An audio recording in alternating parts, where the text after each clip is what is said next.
সবাইকে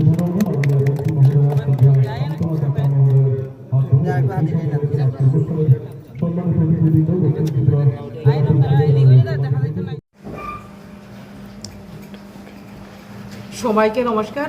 আজকে আমরা সাউথ ত্রিপুরাতে আমাদের ইন্ডাস্ট্রি অ্যান্ড কমার্স ডিপার্টমেন্টের রিভিউ মিটিং করলাম। একটাই উদ্দেশ্য যে আমাদের ইন্ডাস্ট্রি দপ্তরকে আরও মজবুত করা, যাতে আমাদের ডিপার্টমেন্টের লোকেরা অ্যাক্টিভভাবে কাজ করেন। পাশাপাশি যে আমাদের ইন্ডাস্ট্রি দপ্তরের মাধ্যমে যাতে বিভিন্ন বেনিফিশিয়ারি বিভিন্ন ধরনের লোনের মাধ্যমে এবং বিভিন্ন ইন্ডাস্ট্রি ক্ষুদ্র মাঝারি অনেকেই করতে চান, যাতে করে সেই সুযোগ আমাদের এই সাউথ ডিস্ট্রিক্টের লোকেরা পায়। তার জন্য আজকে আমাদের রিভিউ মিটিং। তার পাশাপাশি আজকে আমরা ডিস্ট্রিক্টের যে আমাদের ইন্ডাস্ট্রি অফিসের আমরা ফাউন্ডেশন লিঙ্ক করতে যাচ্ছি, কেননা একটা সেক্টরকে একটা ডিপার্টমেন্টকে ডেভেলপমেন্ট করতে হলে আমাদের একটা নির্দিষ্ট পার্মানেন্টলি একটা বিল্ডিংয়ের প্রয়োজন।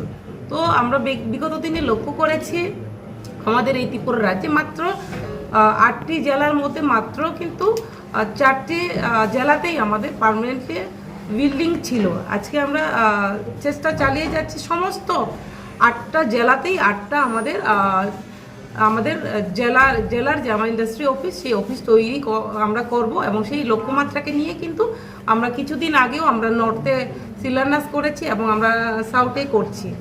তো আমি আশাবাদী যে আমাদের ইন্ডাস্ট্রিকে আমরা সকলের সহযোগিতায় আমরা আরও এগিয়ে নিয়ে যেতে পারবো। পাশাপাশি আমি আহ্বান করছি আপনাদের নিউজ চ্যানেলের মাধ্যমে যারা যুবক যুবতী রয়েছেন প্রত্যেককে ইন্ডাস্ট্রি সম্বন্ধে যাতে জেনে নেন, কেননা ইন্ডাস্ট্রির মধ্যে অনেক কিছু স্কিম রয়েছে যেগুলোর মাধ্যমে কিন্তু আমরা আত্মনির্ভর হতে পারি। কেননা আমাদের কেন্দ্র সরকার এবং আমাদের ত্রিপুরা সরকার চাচ্ছে যে আমাদের প্রতিটি পরিবারকে আত্মনির্ভর করার।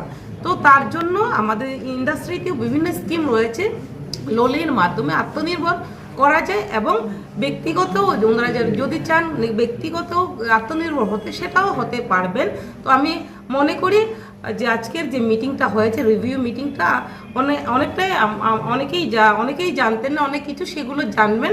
এবং আজকের এই মিটিংয়ে আমাদের সভাধিপতি থেকে শুরু করে আমার ডিএম থেকে শুরু করে এসডিএম থেকে শুরু করে এখানে অনেক জনপ্রতিনিধিরা উপস্থিত হয়েছেন। একটাই লক্ষ্য, আমরা এই আমাদের যে সাউথ ডিস্ট্রিক্টকে আত্মনির্ভর সাউথ ডিস্ট্রিক্ট আমরা গড়তে চাই, সেই লক্ষ্যমাত্রাকে নিয়েই আমরা আজকে রিভিউ মিটিং করেছি।